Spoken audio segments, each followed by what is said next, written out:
ไม่สูงถึง1 วันค่ะเมื่อไหร่เป็นวันหยุดขาวแลทั้งไอ้ก็ดีป้ากันก่อนเลยทั้งพิกซี่สามลงดีกว่าครับกินของกินได้ทั้งพิกซี่สามลงค่ะ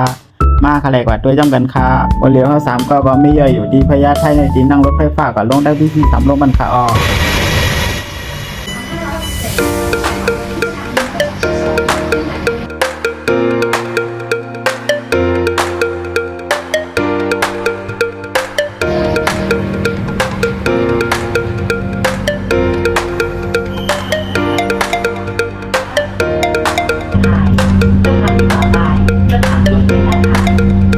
เมื่อเหลียวเขา3ก็มาถึงมาควายาคาเมื่อเหลียวมีอยู่ดีนายพิกซี่สามลงเขาในหนาวไอ้ก็เขากำไรดีขึ้นไปกว่าหาล้านใต้เขาในหนาวล้านใต้อยู่ฝั่งใดก็มุ่ยแล้วเนี่ยไหลมาถึงหอมบอกให้ต้องเหลียวค่ะไอ้ก็เขา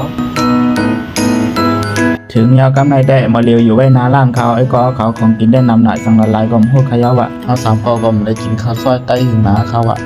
ต้องไปเขามาสั่งกินข้าวซอยใต้หวานหนักเขาไอ้ก็เขา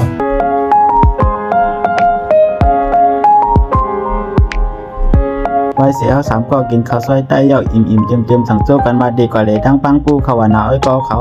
อันมีนกนำนั่นข้าวไอ้ก็เขาคาแดมยำถึงให้เป้าไอ้ก็ได้ยำกว่าเขาว่าไอ้ก็สั่งโจ้ขับกว่าเลยว่าคำมันแน่ก็ด้วยจ้องกันค่าจ้านไปยำพอดไปยำถึงนั่นคณะเขา3ก็กินข้าวซอยดีพิกซี่3 โลในคณะร้านใต้ดี300ครับถ้ากินยาวเขา3ก็ดีป้ากันกว่าเดี๋ยวที่กระไรเขาที่ไหนก็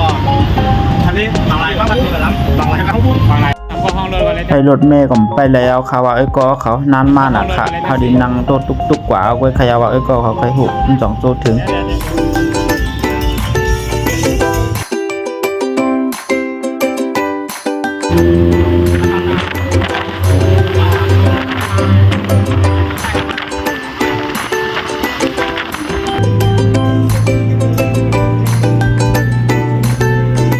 มาถึงปังกูยาวคาอันหันอยู่ย่ำแต่เร็วในเป็นตั้งเขามันเขา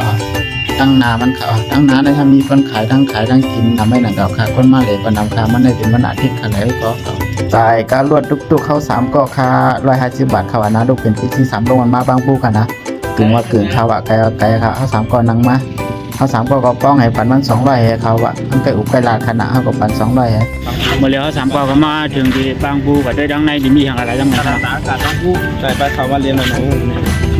โอ้ในหันอยู่ย่ำแต่เลยในเป็นตั้งเขามันเขาไอ้ก็เขาคนมาเล่นนำยาค่ะ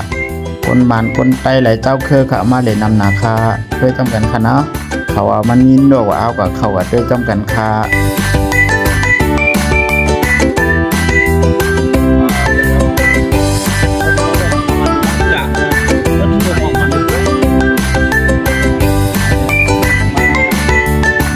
เดี๋ยวดามามีแหวดังในคานกโกงของพันเขาให้ก็เขามีนกสิโตเขาให้ก็เขาว่าได้ยามาเลยได้นกนำนาวปันในเขามาได้มีนกโตกามข้ามบริคายกยังอันได้อันมาแถกจะพาขึ้นนกเล็ดเขาไหนคนมาเลยได้นำนาเขาให้ก็เขาจะลูกนกเต็มมีสิโตค่ะมีนกก็กว่าหาแถกจะพาเสียก็ขึ้นมือไปขยาวา